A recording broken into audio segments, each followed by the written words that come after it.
Welcome to Top Rated Gym Podcast for the gym owners aiming to take their business to the next level. I'm your host, Andre, and I'm interviewing top performance, best rated, highest revenue, fastest growing gyms in the world, regardless if they have a single location or empire of thousands. If you own a gym and looking for ideas how to get more leads, increase conversion, grow your membership base, or facing troubles with customer retention, maybe your employees or operational challenges, this is your podcast. Let's get started.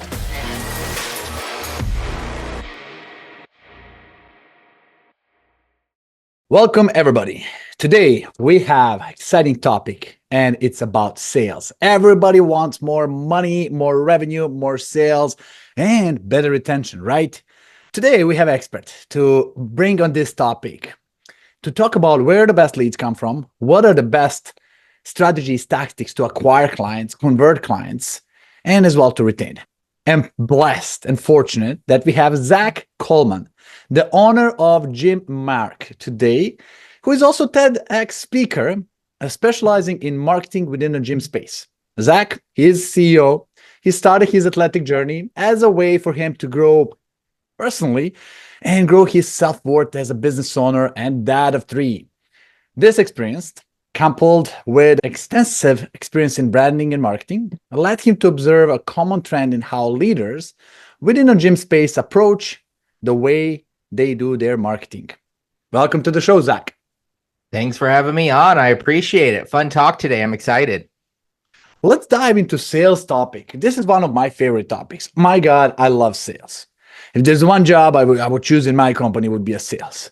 I want to start from there. What do you see today being the most effective way to generate sales? And let's start with the leads. Where the leads come from? I think that depends. I think the funny thing with sales is people have this attribution to sales because everyone goes and buys a car. They probably have a bad experience and they usually consider sales as a gimmicky kind of tactic. And I think looking at the top end of it, you have the low quality leads, you have the high quality leads. And I'm a big component of, hey, do less, sell more. And so I would say, and here's an interesting way to put it. Don't have your sales come from calling a million people in your local area. I think a big component is your operations and your branding and your own clients. I'm a big component on advocacy and existing customers being your advocates to make sales for your gym. Absolutely. Now, sales is a complex process. And people think, oh, you just need to hire a good salesperson, you'll solve the problem. And I believe it's more like a chain or reaction. You have to have really everything done right. It's 10 links connected together. And if you miss one link in that chain, whole process falls apart. Now, you can have great leads, but if you don't have appointments, who cares? If they have appointments, but they don't attend, who cares? Even if they attend, but you don't know how to convert them, who cares? Maybe you convert them, but you don't retain them. Who cares? Every little piece really matters. How would you help somebody who is struggling today in a sales? Where do you start? Like, how do you assess account and how do you approach this? Yeah, first off, I would try to figure out what they're doing from a marketing perspective. I think that first and foremost, the old way is dying, man. You look at other industries, you look at the way what happened in 2020 and what happened, how the brick and mortar kind of system fell down, especially for the athletic community. And now it's starting to rise again. But then you're seeing a lot of other types of brick and mortars doing it differently. You have like Shields, you have Dick's Sporting Goods, for example. Those are product-based services, but it's an experience. You walk into those stores. Shields is a great example. Like you could spend 12 hours there and their products are twice as much because of the experience. Gyms and studios of any kind, especially with a membership, have this ability now to be like, hey, let's focus much more on the experience we're providing. That's going to cause higher retention, higher focused on audience and the types of people that are going to go to that gym. And that's going to cause higher conversion rate in itself and higher retention rate because you're starting to build this experience in this community. And so what I see most of the time is very simple. trying to cut corners on certain perspectives. The look and the feel of their location isn't the greatest. And that doesn't mean you have to have some fancy big box looking gym. It just means you need to brand yourself in a way that differentiates you so you can bring in a certain type of audience. And that comes to your customer service, the employees that you bring in, and just the welcoming aspect that you have for your gym and your messaging and the way you treat your customers. And I think that in itself is what separates gyms that make it and the gyms that don't. And there's this graph I put out the other day, and it talks a lot about focusing on the challenge and the direct sales type of approach versus the brand and the reputation style growth. It shows this hierarchy of like, whenever you're doing challenges, you have these ups and downs. And it's this cycle. It's this continued cycle of, oh, we want leads right now. Then you have to ask the question, do you need leads? Are you at capacity? Are your prices too low? Is your retention or your churn rate messed up completely? And so you see these big flows of, okay, we spent all this money, we brought 20 new members in, and then about 5% maybe stay. So you're really only making 1 or 2 members that stay maybe 6-7 months, and then they leave. And so you're on this continued cycle throughout the whole year. Yeah. Are challenges good? They can be. There's nothing wrong with doing a promo or a challenge. The problem is that most gyms utilize this as their main focus to bring in business. And before we go, go ahead. there, I want to stick to one topic. Yeah. You said experiences. And people are not aware how important that is. I would challenge now listeners, guys, how's the experience in your gym? And most of you will say, oh, it's great. We have great customer support. We have great people. We have great trainers. And I challenged one of my clients before and says, okay, you think you have a great team? Let me prove it to you. So I did a job for him, and I called 5 of his local competitors to see how they handle phone conversations, booking, rebooking, question support. I placed those recordings to him to listen. And now I ask him, which business would you rather be at? And then unless you compare yourself with others and compare your employees with other businesses' employees, you have no clue what's experienced in your business. It's period. Something you tell them to do, it doesn't mean they're doing it when you're not around. And that's shocking. And what I'm doing now as well, Zach, I'm taking on another challenge myself. In next 3 to 6 months, I'm going to be changing gym every week. I'm going to go through weekly experience and document the whole process to see how good or bad people are when it comes to delivering experience.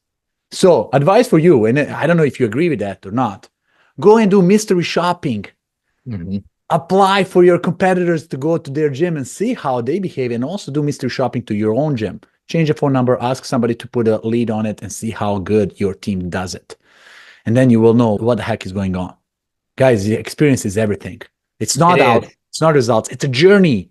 And if they feel they're not respected, invited, or welcome to your gym, boom, they're out before they even walk in. That gut feeling, it's all what we are driven by. And gut feeling is like sensation of saying, I feel I belong or I don't.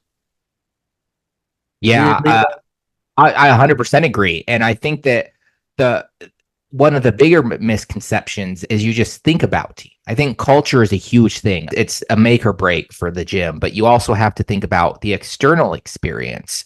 You're going to go through this mystery shopping experience and you may love the people, but then let's say you go in and you're like, oh, this machine's broken. These people that are here working out, they're hogging machines, or they're on their phone and they're not really doing things correctly. Or even as that down to the types of classes and the types of workouts and machines that you have, right? I think that's a huge aspect of it. That's why micro gyms started to become so popular, because it was very niche targeted on a certain type of athlete or a person that wanted an athletic performance, right? So you have to think about that kind of stuff as well. And that comes down to your visuals, and even as far as your website, right? Because that's another positioning statement of, oh, does this match the experience of what I'm doing in the gym? And I might be a little bit biased here because we do this for a living. You and me do this kind of stuff for a living, and we can see those experiences and we understand them.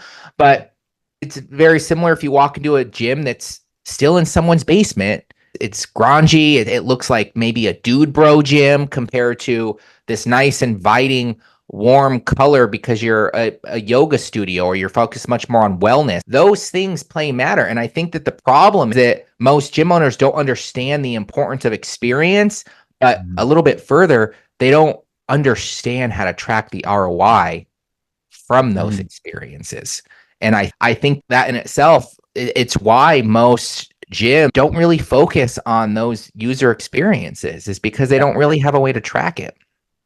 So when you're working with the gyms around the globe, what did you find as a difference between those that are really at the top versus those that are struggling? Can you pinpoint top 3 differences? Yeah, community. I'll give you a couple examples here, not just from the good ones, but from a couple of the bad ones. Online is a huge thing these days, but I will say that community and really focusing your digital efforts and your efforts around community, it's still a huge aspect. The gyms that I've seen focus really well, for instance, they still do direct mail. They still even go door to door or find partnerships in the area that complement them, go to community events in the area. And that is, funny enough, something that not just still works, but is going to be a majority of where your retention lies. So that community aspect, I've seen it. I've talked to gyms, they're like, man, we just focus on community and we focus on digital as well. Those are our 2 things because it still works and it will still work because people want experiences. The digital age is turning to that point where people want to be out. I want to work at home scenario was great, but it's also, I'd like to get out. I'd like to experience a different environment. So community is 1. 2, I would say marketing fatigue. I think that especially for the smaller gyms, they come in, and I've had this a couple of times where they're like, we have a website, we have all the scheduling stuff, we focus on social ads over here, PPC over here, SEO over here, we focus on doing flyers over here. And okay, it's great, you're doing all this different type of marketing, but you need to simplify, man. Like, you're all over the place. You're causing yourself marketing fatigue. You're not a marketer. You're a gym owner. Focus on operations. Focus on that type of stuff. And they focus on those gimmicky challenges constantly. Their whole job is, I need to create these challenges. They're stuck on social media. They're doing these challenges. What's your close rate when you're doing all this and spending all this money doing this? Well, you have about 10 to 15%, 20 if we're good. What's your retention rate? Oh, they always want free stuff. They tend to stay for a month or 2 months. So you have a low retention rate. And then I go, let me ask you this question. What's your close rate? And I get the same numbers almost every time. What's your close rate when someone walks in? They're like, that's around a 50%. We already built the credibility and the value. I'm like, all right, so why aren't you focusing your efforts on that? Be more inviting, welcome people to come to your gym, welcome your customers. And so that tends to be a huge problem, that situation. And then 3, I think it goes back to what we talked about earlier, which is customer service. I think that plays a huge role in that, and not willing to hire the right people on your team, but build those values and that communication around the people that want to work for your gym and the people that align with the same vision. It's the vision I think that a lot of the gym owners miss, which understandable. They don't learn about vision, but it's something that's going to help them make it to the next stage without necessarily getting burnout or doing what they think they need to do compared to what their vision aligns them to do. And I want to comment on those 3 things. First one is like community. People are not aware. Part of the community is building partnerships. Let's say you have nearby business that's either chiropractor, or you have some nutritionist, or even massage business, any kind of wellness business, IV, drip therapy, name it. There's probably about 60, 70 businesses in 10 miles radius that you can partner up with. But partnership is not just a partnership. It's you're borrowing somebody's credibility. They build credibility for a decade. They have a trust with their clients. And when the partner refers you, it's a game changer. Somebody's coming with incredible expectations, because they're carrying that expectation and experience from the referred business. It's always like that. Bentley used to be part of the car shows. Every car show invited Bentley. Now, no Bentley ever goes to the car show. Why? because they don't want to be the top car there, most expensive item. Now they're going to air shows where the air jets are sold. When somebody's buying $60 million air jet, 300,000, 500,000 Bentleys, just bonus on a sale. We'll drop it in when you buy them. So you get yourself a Louis Vuitton with a Gucci, with a Rolex. You compare yourself. The moment people wear three good things on it, fourth thing, it's also gaining credibility of that. So think about it. What are the businesses around it that you can borrow somebody's credibility and as well refer them a business?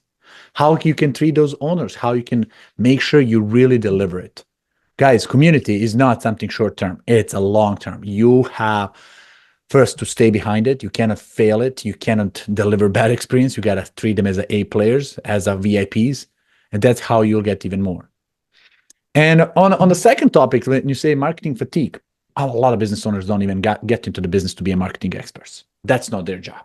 Yeah. Their job is let me help these guys with their fitness journey. That's my jam.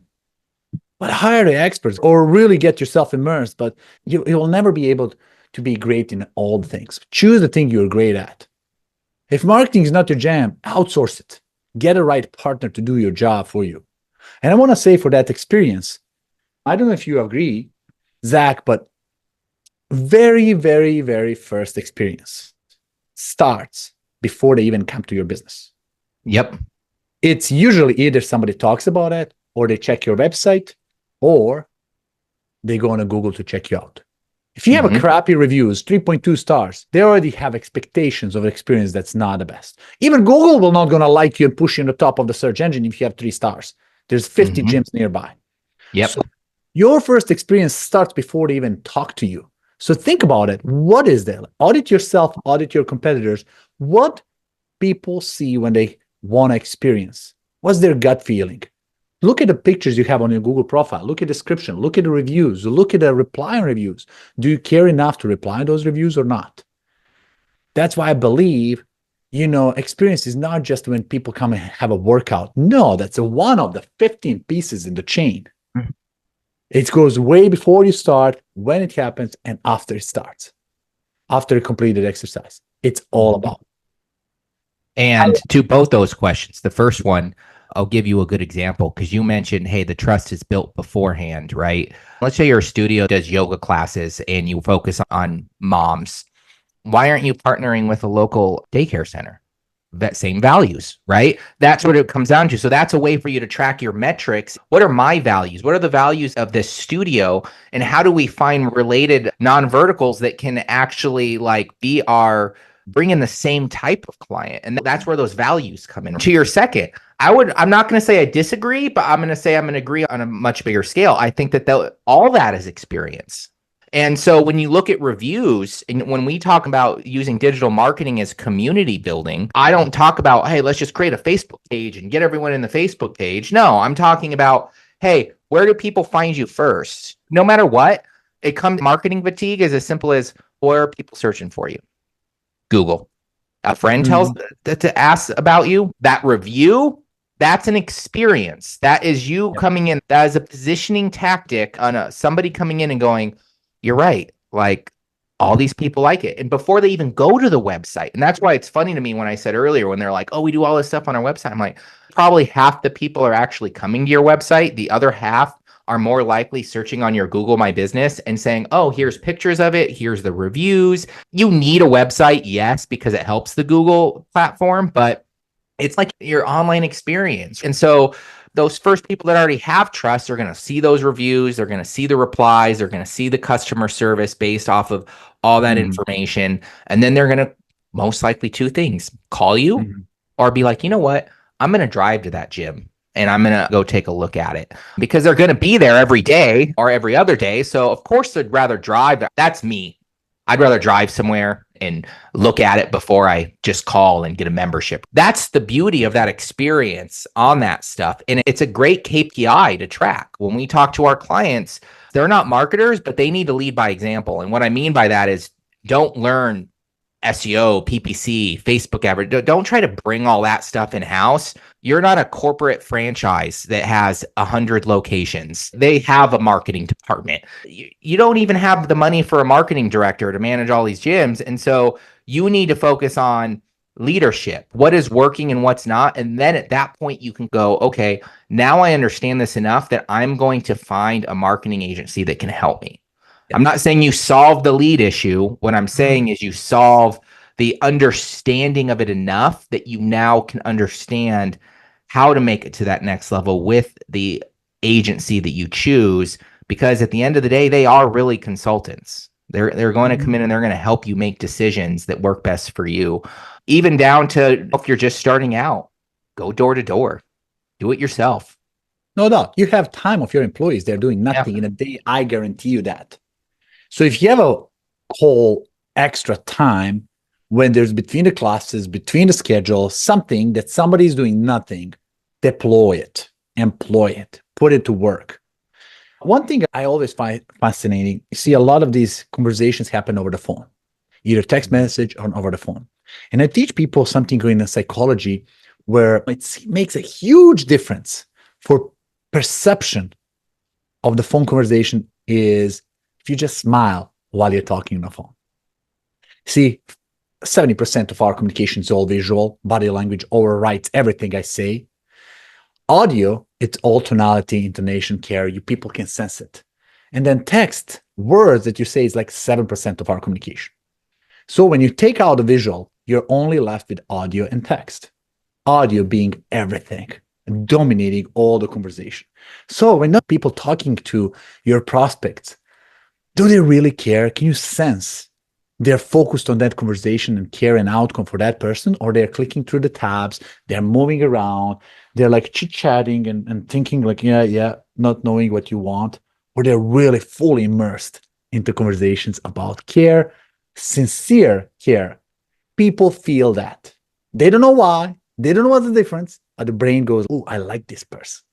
I think I want to go with them. And I want to tell the people, check it out. There's a clues that people will feel when they're communicating with you. And it's all part of experience.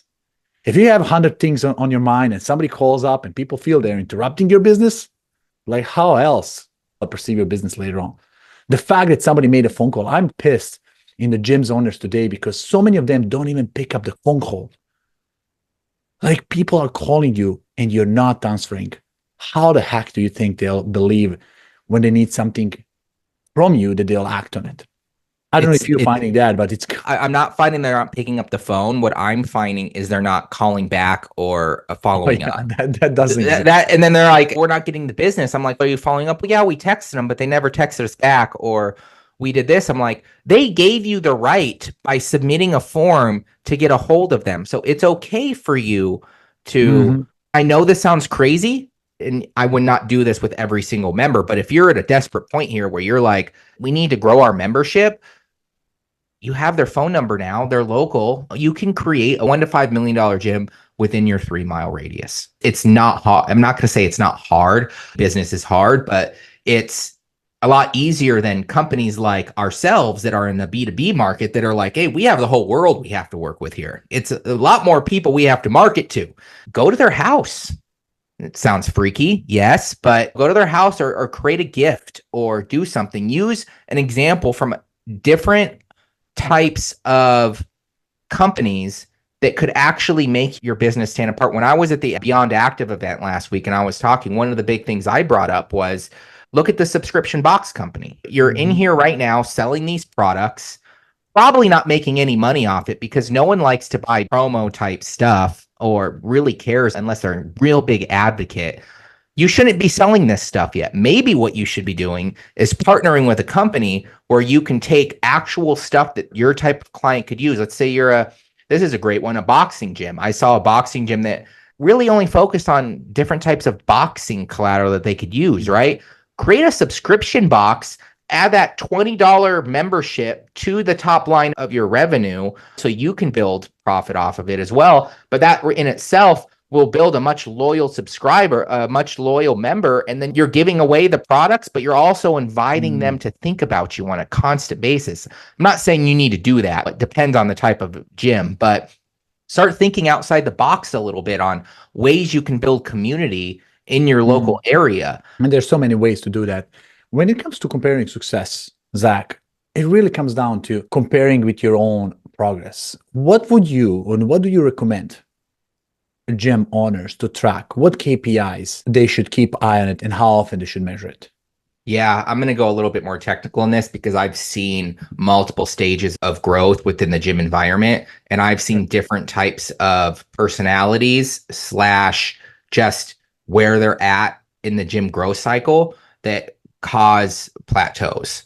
Usually gym owners that I'd say between the 250 to 500K, that's a rough number. It's usually they're stuck in validation mode. So what I mean by that is they're still doing all those things they were grasping at to get to where they were. Oh, let's just continue to do challenges. Let's use social media advertisement constantly. I'm not saying social media advertising doesn't work. What I'm saying is you're trying those gimmicky, let's just bring more people in. And I always tell those people, hey, you want me to bring in 100 leads tomorrow? Okay, I'll sell you a list.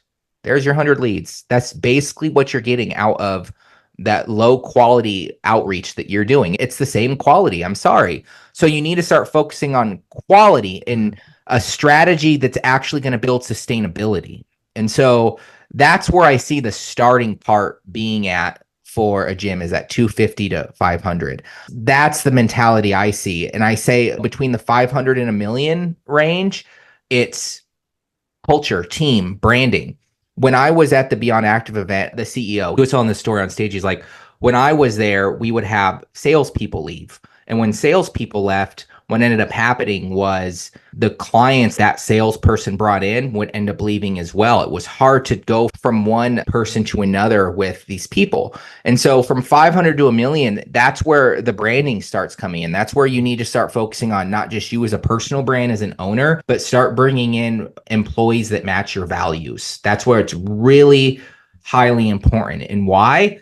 Because you and I have talked about this. When you start to switch people, or people leave, they always do, or transition situations, a lot of times those members tend to leave as well because they're following the brand of the person that brought them in. The way to counter that is aligning your values to everyone so it's an easy transition between the types of people that are working with certain people. 500 to a million, yes, it's all about values and branding. That's when the experience can come in, when you can really start building a sustainable lead flow. And then I'd say the 1 to 3 million, that's when you can start thinking about expansion. I had a few gyms come to me, funny enough. They were like, we make 250 a year and we have 3 locations. I'm like, dude, you need to close 2 of those right now. Like, you didn't even be there yet. Like, how are you even affording to survive? It's good to start a vision and to have expansion ideas, but don't do it before you have the structure and the functionality in place. And so 1 to 3 million, it's really trying to learn to be more of that leadership role that can keep the consistency amongst everything else, amongst multiple locations as you start building out multiple locations. And that's where system is really going to take much more higher priority, because now you're managing not just the design consistency, but the sales consistency and the experience amongst multiple locations, not just one. Got it.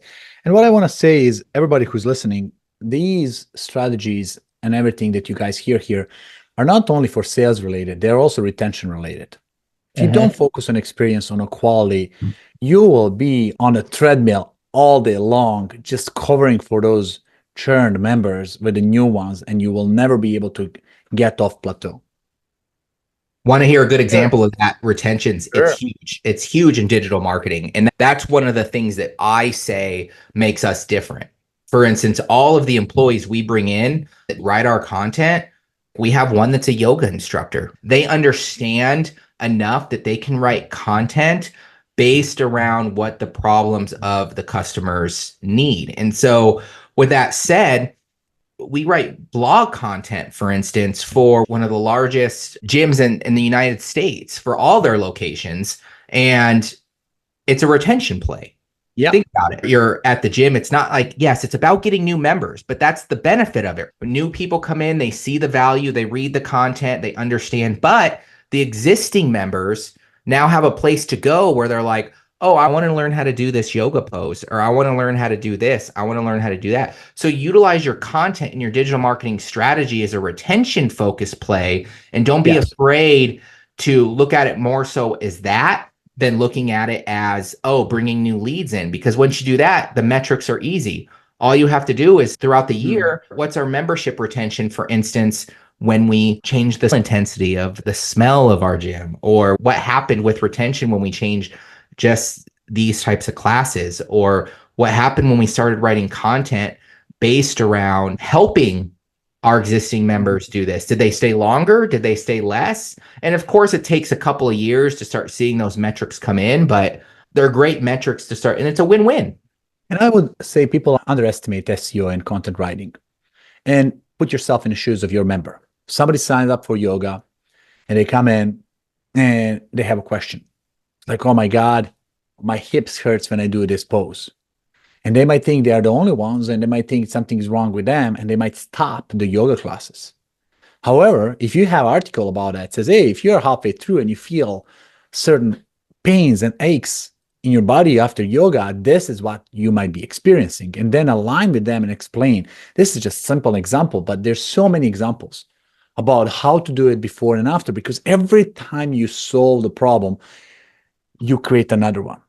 You solve the problem of exercise. Now you create a problem of time management or nutrition problem or some other stuff that goes around. So I love that when you get your core service, think about what problems they have immediately before that and right after that and write about it.